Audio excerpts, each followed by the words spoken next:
I'm Effie Parks. Welcome to Once Upon a Gene, the podcast. This is a place I created for us to connect and share the stories of our not-so-typical lives. Raising kids who are born with rare genetic syndromes and other types of disabilities can feel pretty isolating. What I know for sure is that when we can hear the triumphs and challenges from others who get it, we can find a lot more laughter, a lot more hope, and feel a lot less alone. I believe there are some magical healing powers that can happen for all of us through sharing our stories, and I'll take all the help I can get. Once Upon a Gene is proud to be part of Bloodstream Media. Living in a family affected by rare and chronic illness can be isolating, and sometimes the best medicine is connecting to the voices of people who share your experience. This is why Bloodstream Media produces podcasts, blogs, and other forms of content for patients, families, and clinicians impacted by rare and chronic diseases. Visit bloodstreammedia.com to learn more. Hi there, and welcome to the show. This is Once Upon a Gene, and I'm your host, Effie Parks. And I've been looking forward to releasing this episode. And yay, it's AAC Awareness Month in October, so it's perfect timing. If AAC has ever felt as messy and as exhausting in your house as it does in mine, you're in luck. I'm really excited to share this conversation. I've really been inspired and I've been buzzing because to me, AAC has always felt clunky and outdated. And it's also just kind of been a chore of one more thing that we're supposed to figure out.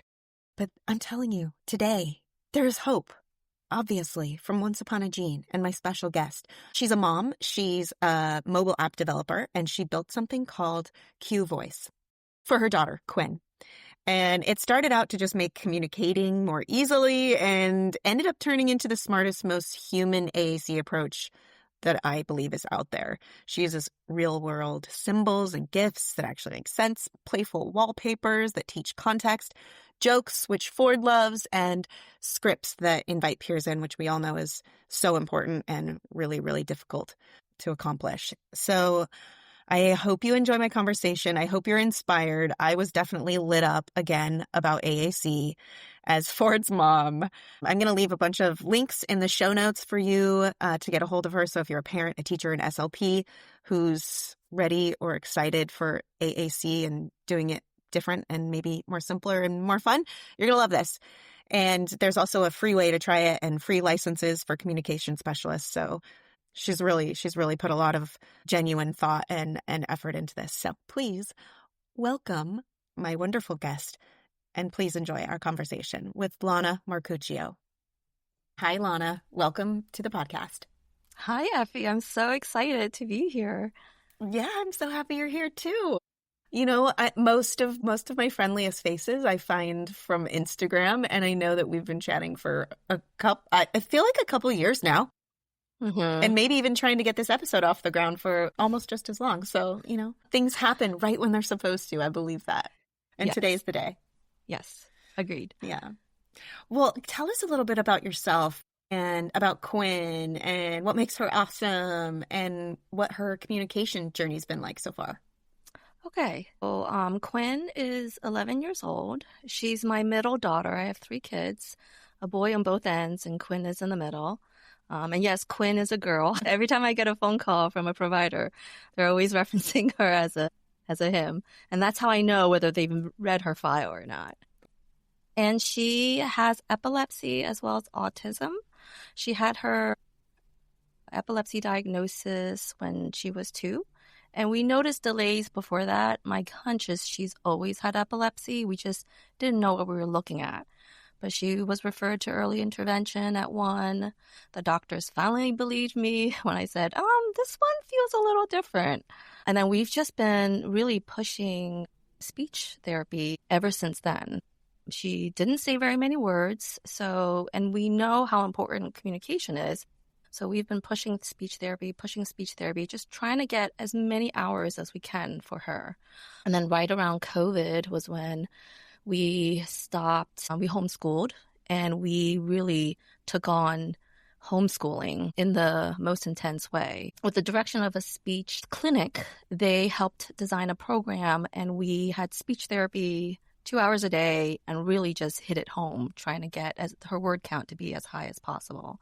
And it just was not getting up there. So 2021 was when we really said we need to look into AAC, which is which is basically a communication device. The acronym escapes me right now. 2021, we started the AAC. We were using the device that the school gave us. And my husband and I are software developers. We're mobile app developers. And I had retired when my third child was born just because there was so much going on with the diagnoses, with the third child, with whatever. And when AAC came into our lives, it was just very apparent how really old the technology is. And we know it could do better. We know it could make teaching AAC so much easier for communication partners, for the SLP, for anyone who's working on communication. And 2022 was when we pulled the trigger and said, we're doing it, or we're making it. You know, there's been a lot of little things that we've taken note. We spent a year with that the school gave us. I poured through every setting. I knew it inside and out. I reprogrammed it to whatever the speech therapist wanted. Like I really embraced it, and I saw benefits. I saw benefits with AAC, and that's when we knew, like, no, we're on the right track. We got to go down this track, but we need better tools. And then we created one. It's called Q Voice for Quinn's voice. It's been a game changer. It's given me, it's my side hobby is what I joke now. I came out of retirement to kind of focus on communication and anything AAC. Forgive me, but I'm so happy when smart parents like you have kids with challenges. Thank you. AAC, by the way, as you know, is augmentative and alternative communication. So that's just AAC is much easier to say. Yes, thank you. I'm curious, which ones were you all trying before?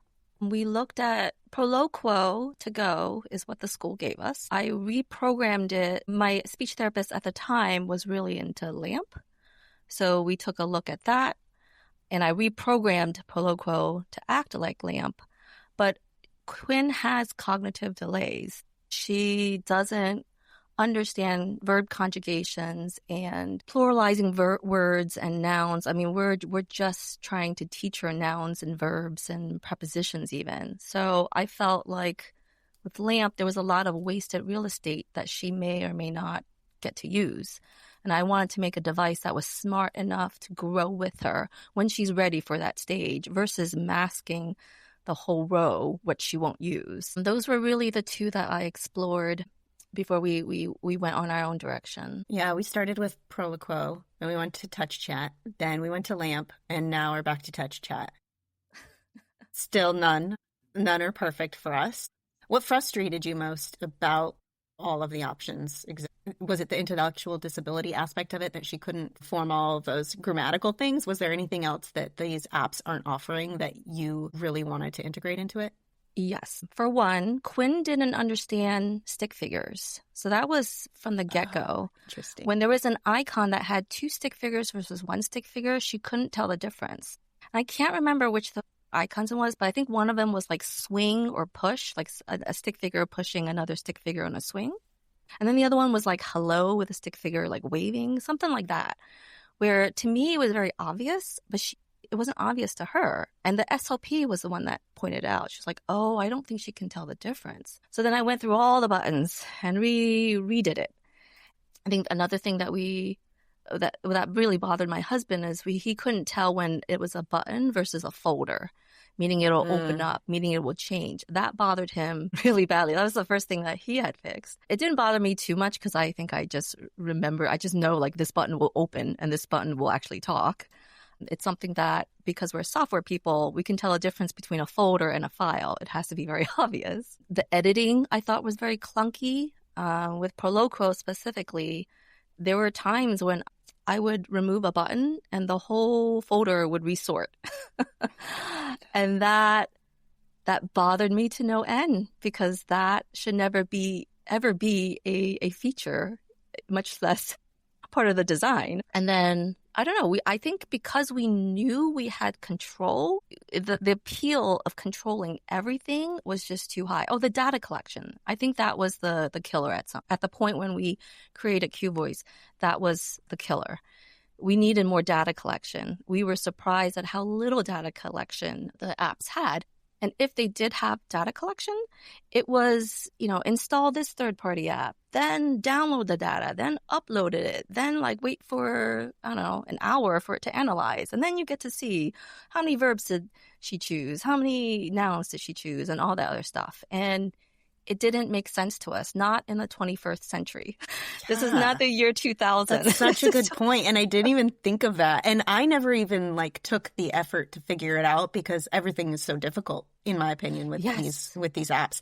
And I know for me, which one was it that you had to actually upload things from the computer to get to the program on the iPad? Wasn't there one like that for a while? It was just so messy. Yes. I don't know, but this was anecdotally talked about when my speech therapist was showing me how data collection worked. And she did it on her son's device. And she told me all the steps. And I was like, no way. It's no wonder nobody wants to do this because it takes too long. And if you know speech therapy, you know the hours are very stingy. Schools are very stingy about giving speech therapy hours. The speech therapists are always so overwhelmed. It's very hard to sit one down, to actually sit and talk and analyze through everything. So time is of the essence for these providers, but they are the experts. They are the ones who can tell me what this data really means. So however I can optimize their time, the better. So that's also the other thing that we put in was 24-hour access. This is online. Our app works offline, but you can access her grid online. There's no need for backups. I've heard horror stories on podcasts about the backups failing, and then they've lost years of customizations on their voice. And even when they made backups of backups and it failed, they lost years and years. I mean, the parent wanted to cry. I wanted to cry for the parents. There's none of that with QVoice. It's 24 hours. An SLP can log into Quinn's grid. She can check out her data. She can see what has Quinn done outside of speech, not just during the 1 hour that she's working with Quinn. She can actually look outside of speech, and it had informed speech therapy. It had informed how they train her communication partners. And a big example that I remember is just Quinn was operating at a one-word level. Her TAs at school were speaking at a 3 or 4-word level. So she was able to tell, oh, no, I don't think they got what I was trying to show them. Let me repeat it next time I see them so that they know. Data is not used to blame. The data is not used for anything except to make informed speech therapy goals and strategies and we record ourselves too. It is 24/7. It's being logged at school whenever she uses the device. And I do something special where I will. And this is the only part that I have to teach when people start using QVoice. I use it in one mode and Quinn uses it in a different mode. And all of her teams, her siblings, her providers all know if they touch the device, they have to make sure it's in red mode. When the Q is red, that's when they can use it. Otherwise, it's in white mode, which is when Quinn uses it. And I'm able to graph how many words, what words she's using per hour versus what is actually being modeled. And that, I thought, was very powerful to see because through time, you can see her usage, her actual usage gets up. It's not how many words has the button go been used across her day. It's how many, you can actually see how many times is she using the go button, not how many times it's been modeled. That's super cool. All of that nerdy backside to it, which it would be so useful, especially like you said, to make a future therapy plan for it and make the goals. Because I my personal experience is I often, like you, feel like every app that we use is either outdated or super overwhelming. Yes. Especially as a parent, I know for me, Ford did technically use LAMP better than he used the other two, but LAMP for me was it was so frustrating. I didn't get it. It was really hard. And so you don't necessarily think that you're adding anything to the whole process of, getting your kid to function properly on their AAC at home. And also for me, AAC, or not AAC, but speech therapy in general was one of those therapies that I dropped eventually because it didn't feel like even the appointment was really adding anything to Ford's, toolbox, except taking, 3 hours away from our day, getting to and from a place and having him usually be frustrated, that it's unfortunately one of the things that I let go. But I'm a little invigorated now, Lana, and I'm downloading this app. And I love that it like stores all that back end stuff so you can analyze it and really figure some things out. Yeah, it's fun to look back, and it's been validating my whole journey through this. I grew up with a family of multilinguals, polyglots, people that speak more than like 4 or 5 languages. So I grew up surrounded by language. I have a background in computer science, and now I'm doing a ton of speech therapy with my daughter. So it just felt like my whole life I've been training for this moment to create an AAC app. Oh my gosh, I love that origin story. It's so good. Aside from all of this amazing data collection, what are some of the real differences that families will notice if they download this app? Or like what design features? Can you share a couple of them that have been game changers for Quinn? Oh, yes. So the first thing people always comment on, the providers, is that we have GIFs, we have animated images, and we have animation. That helps on the cognitive level. It keeps their attention, and there's already research that says that. I go to conferences so I can learn what the current issues are, the current research. I'm really nerdy about the speech therapy stuff, but only the topics that pertain to my daughter. So I don't have the fancy paper that says I'm a speech therapist. I'm just learning out of passion because it pertains to us. And so the GIFs for the attention, I use system icons as well. That is actually simpler for the eyes. There's less information, less data that enters your eyes and has to be translated by your brain. They're simple, flat icons. It's usually, and it comes on the system. And what I love about that is that they're not special needs icons. They exist outside of AAC or outside of my AAC app. They are actually being used by other systems. So example, the walk sign, the icon for walk is actually the walk sign that you see in traffic. The stop sign, that's the obvious one. But things like that, you can actually see it in real life. I have the up arrow actually be an elevator up arrow because when Quinn is learning these symbols and associating them to a word, it would be so cool if she saw them in real life, in use in real life. And it's happened a few times where we're just like, she knew what that meant. And because they are free, they are in the system, they are free, we really try to keep the cost as low as possible. I do include emojis also in the app. And what I love about that is the skin tone. You have access to skin tones automatically. I have it in the setting where you can just set your skin tone and it will, anywhere that we use a skin tone emoji, it'll convert it for you. So you don't have to keep editing every single button to match the skin tone that you want. It's just a simple setting in the setting. I have wallpapers, so buttons are placed contextually. Example would be like I have a wallpaper, I have a folder that opens up and in the background, it's a picture of the bathroom. And like the word for toilet is where the toilet is. And anything pertaining to the word toilet, is kind of clumped in that quadrant. Same for the sink and same for the shower. Or the clothes folder actually has a body of a little girl or a little boy. And, the hats are closer to the top where the head is. And shoes are closer to the bottom where the feet are. And that wallpaper can be also used for the body parts folder. Quinn doesn't know how to read yet. And I want to make sure I don't ever alphabetize anything because that does not help her. That does not help her right now. And I'm not going to wait until she can learn how to alphabetize in order to access these words. And she needs to access now. She needed it like 2 years ago.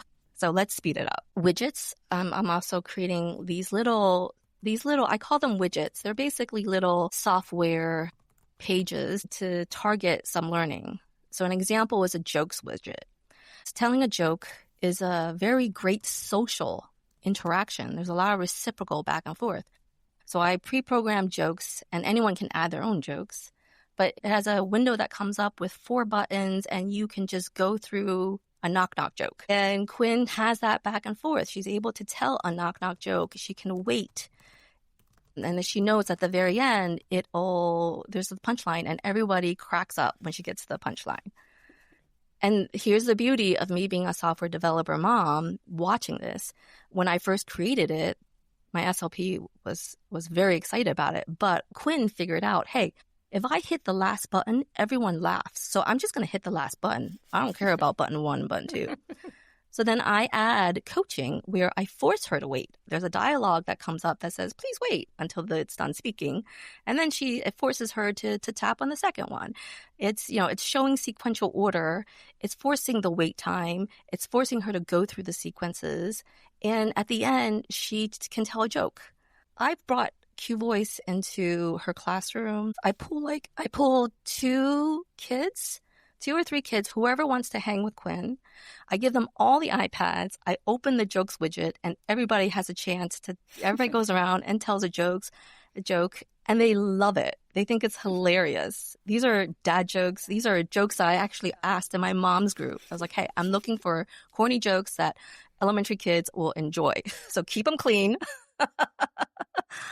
But she had such a good time. I don't think she understands the joke because she keeps saying the one joke over and over and over again. And I think it's because it has a red icon on it. But it's hilarious because she keeps telling the same jokes. And then we're just laughing. So oh my gosh. I love that so much. Lana, that's so cool. And I'm just kind of kicking myself for not having you on earlier and really diving into this a little deeper because I wish I had been using this for the last year. I mean, the GIFs, the emojis, having them be real life too is so cool. I love that wallpaper idea with the items, kind of where they're stacked, with the body and everything. That's such a good idea. And probably just the proper sort of setting and feedback for them. I don't know. I'm not an SLP either, but I think that's so cool for the brain. The jokes, if Ford could tell his chorizo joke 1,000 times a day, he would just be gloriously happy. And there's so much to say about the peer-to-peer connection from that, right? Yes. Getting them in that setting where the kids are not only, standoffish about an AAC device, but are laughing and communicating with them and finding their own way to maybe use it with them, which is the dream. That's so amazing. Everyone is included. This is not made just for kids like Quinn. Anyone can find joy and have fun. AAC needs to be fun in order for this to take off. And the last thing I'm going to add too is that we added AI into the device. So I've gone to a lot of conferences. I've met AAC users. If you get a chance to be an AAC user, please do. Blew my mind. Anyway, the lesson that I learned when I met these AAC users is that the current AAC systems, even though they're navigating, they're saying things that they want to say, it's too slow. It takes too long to pound out a sentence. And we're all trained, in the conferences anyway, we're all trained to wait. You need to wait. You need to wait. We added AI to speed that up. I have a video on Instagram where Quinn just has to learn the motor plan of 2 words and AI fills in the rest. So her favorite motor plan is want phone, and AI spells out, I want my phone. And then she taps on the AI version. She's speaking in complete sentences. We were dying. We had so much fun. And AI is not perfect. Sometimes I think Quinn accidentally hit want pepperoni popcorn, and AI would say, I want pepperoni flavored popcorn, please. Gross. But who cares? It's fun. That is so cool. And you're right. The time to get to the next place, I think, is one of the most glacially paced hurdles in the whole AAC thing. Even for the parent or the SLP, it's going to lose attention spans really quickly if there's someone there trying to engage with your kid. For sure. And because Quinn's receptive language was so low before we used AAC, do you know what receptive language is? Yeah, that's what she understands, right? Yes, it was very, very low. I joked, but I really felt like she was born speaking Japanese and we were all speaking English to her. And she just didn't understand, and she couldn't output as many words. So it's really hard to know what can she understand and what couldn't she. But what's cool about AAC is that it outputs the words consistently every single time. And because of that, it enters your brain a lot faster. And the story that I will tell When my best friend came to visit, she just had a baby. Her baby is named Odette. And we programmed into her device, Quinn loves babies. So we programmed a button in her device to say baby Odette. And she kept using that word, baby Odette, baby Odette. And by, I think the second day, baby Odette's mom is now starting to say baby Odette. Oh my gosh, I love that. And she was like, oh my gosh, I'm now saying baby Odette. Like, what is going on? So it's almost like subliminal programming, hypnotizing in the background. But that's where we were like, ooh, we're onto something. Like, this has got to take off.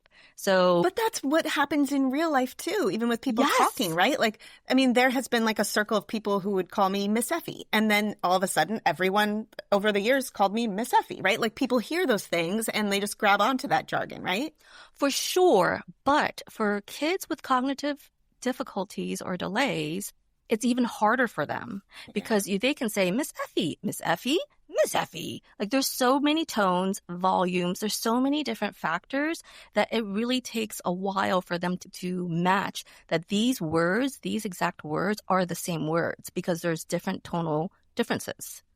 But if an AAC can say dog one way every time, it makes it easier to input it into your brain.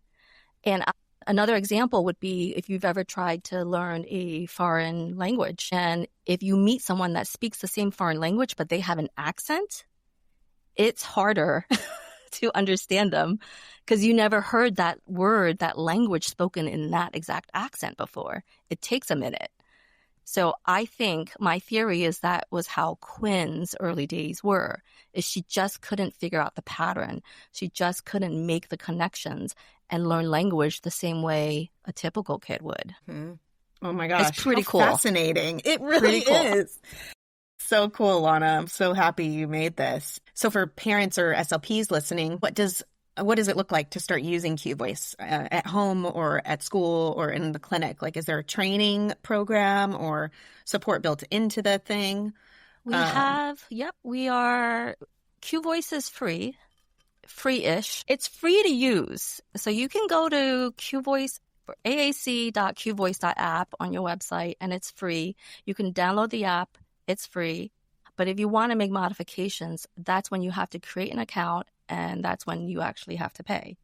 But for speech special or communication specialists, you all get a free license. So there is a form on the website that you have to fill out so we can verify that you are a communication specialist. I say communication specialist because I think a lot of people can be communication specialists. I don't think it's necessary an SLP. But if you teach communication, you can have a free license. You can play it at your heart's content. And I will also meet with anyone.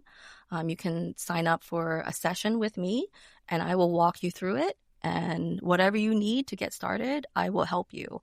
I'm really basing Q Voice off of feedback and off of what is practical. What will people use? A lot of what I saw in the competitors' programs is there's too much fluff. There's too much stuff. How many of these features are you actually using? Because I only want to put in something that someone is definitely making use of. So everything in Q Voice right now, there's a child associated with that feature.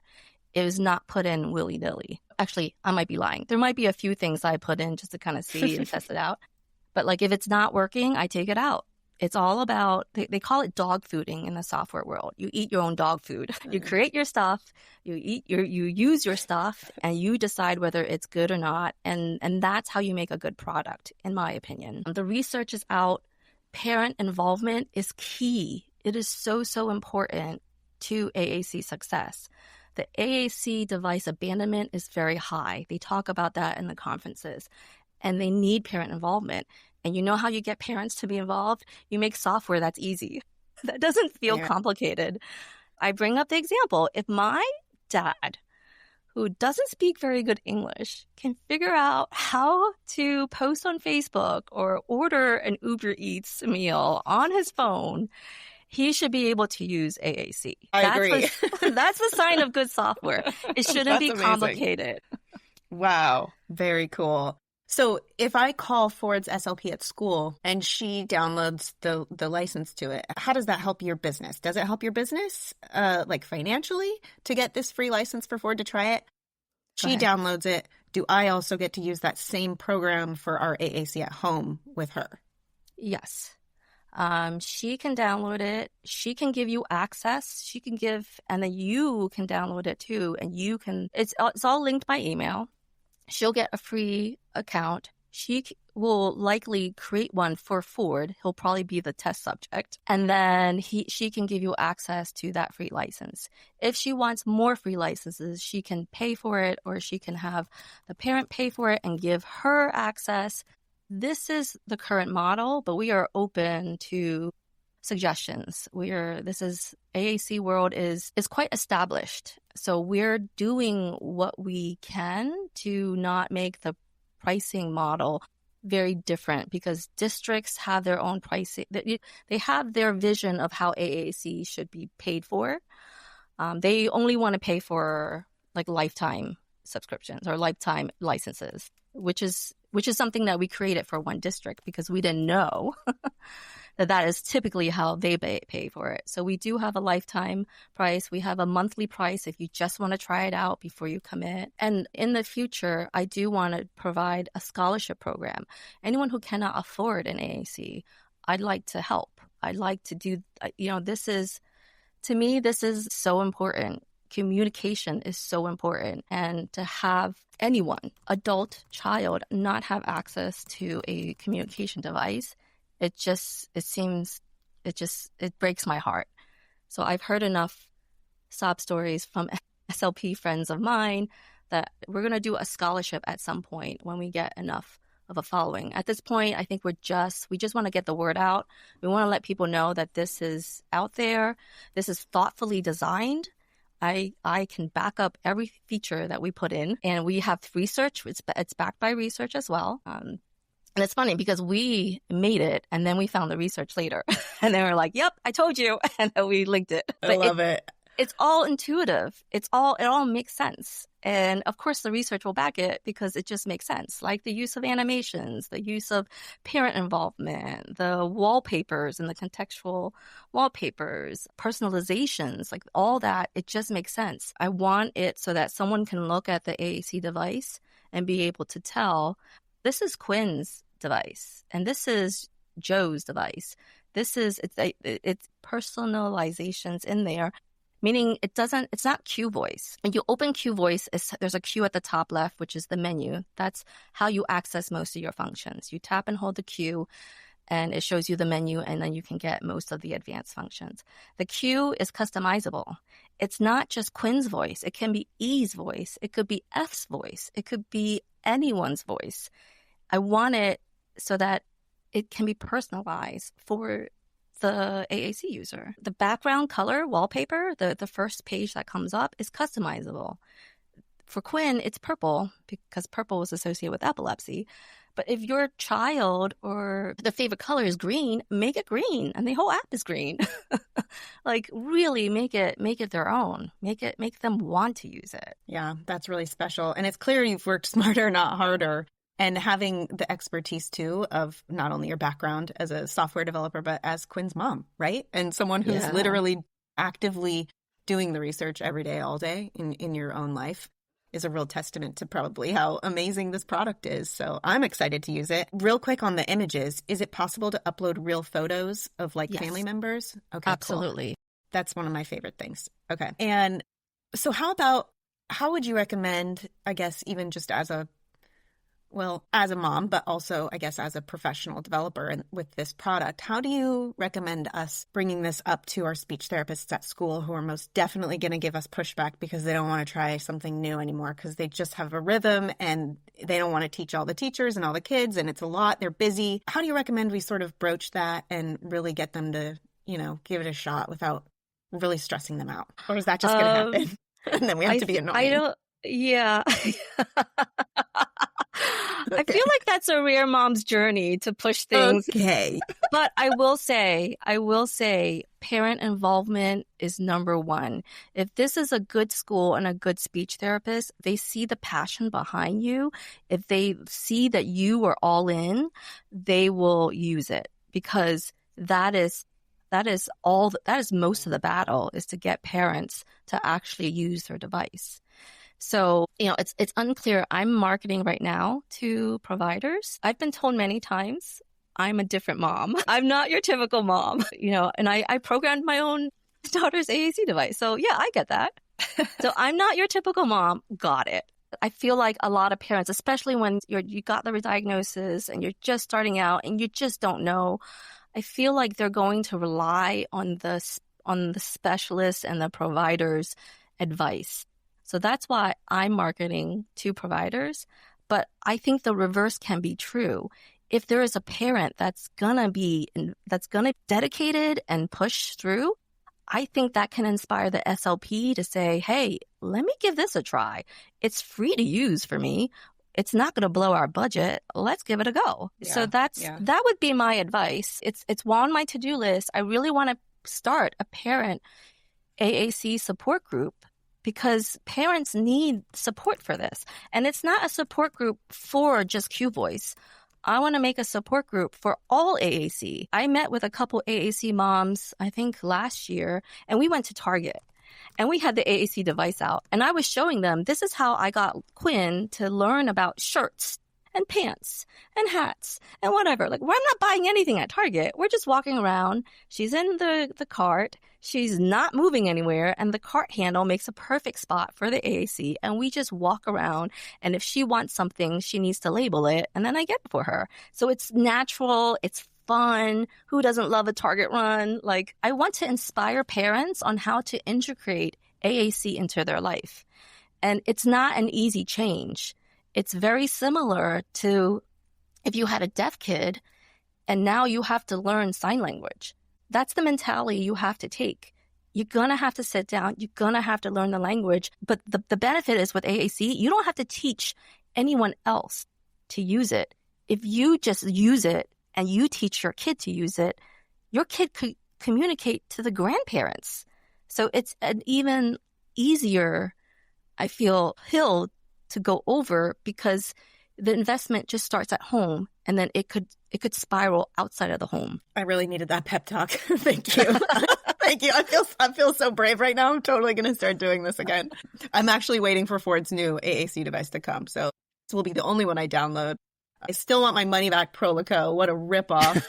And I'm really, seriously, genuinely so excited for this. I feel really hopeful, and I can tell you are so freaking smart.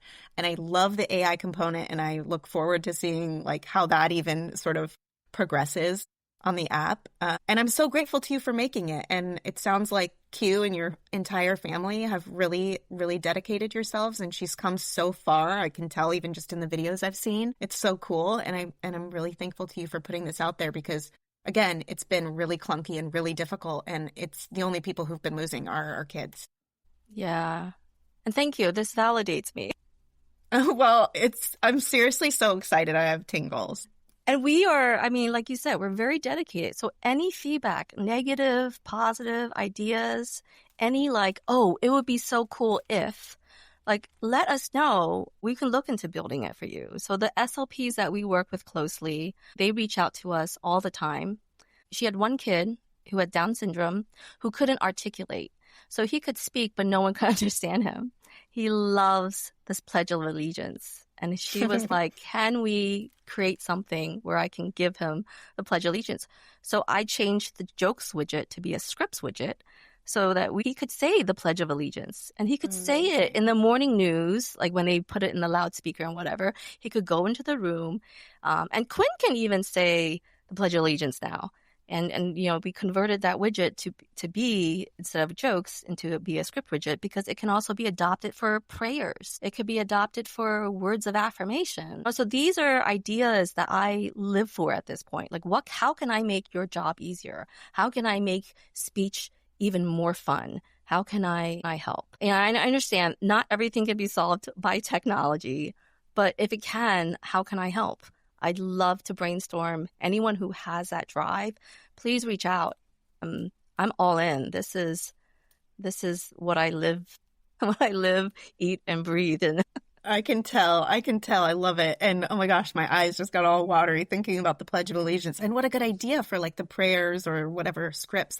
There's so much. You're right. It's so cool. Yeah. Okay. Well, hopefully we get some really creative, nerdy nerds and just, problem solving parents and professionals to be inspired by that takeaway too. So I love it. So tell everyone where they can find you and maybe what you want them to think next or do next. You can find me I really should memorize my blog, but I don't have it. But I'm on Instagram as Tigerish Mom. That's where I post about therapy stuff. And I also have a qvoice.app account on Instagram and Facebook. Sorry, Instagram and Facebook. And QVoice is all AAC related. So if you just are only interested in the AAC part, qvoice.app is the place to go. I'm not on TikTok. I'm not brave enough to do TikTok. But we are on Facebook, Instagram. You can reach me at tigerishmom@gmail. Our website, qvoice.app. Just type qvoice.app. The website's there. You can reach me through the portal, through there. The help docs are there. I spell out most of the features. Any questions, please reach out. We have big plans coming up. So we're very excited for them. If anyone is going to ATIA or ASHA this coming, I'm going to be there. So please reach out. I love to meet. I love to chat, even if it's just it's just a hello. It doesn't have to be a long chat. Cool. And I'll include all of those links that Lana mentioned in the show notes too. So you can go follow her on Instagram, download her app. I'm happy to see that it's also available on Android. Thank you, Lana. Yes. And let's all maybe do this together, okay? I know that most of you are not loving your AAC life right now. Don't even try to pretend that you're using it all day at home because it's hard. So I'm 100% going to give this a shot. And I really appreciate you being here today and telling us all about it.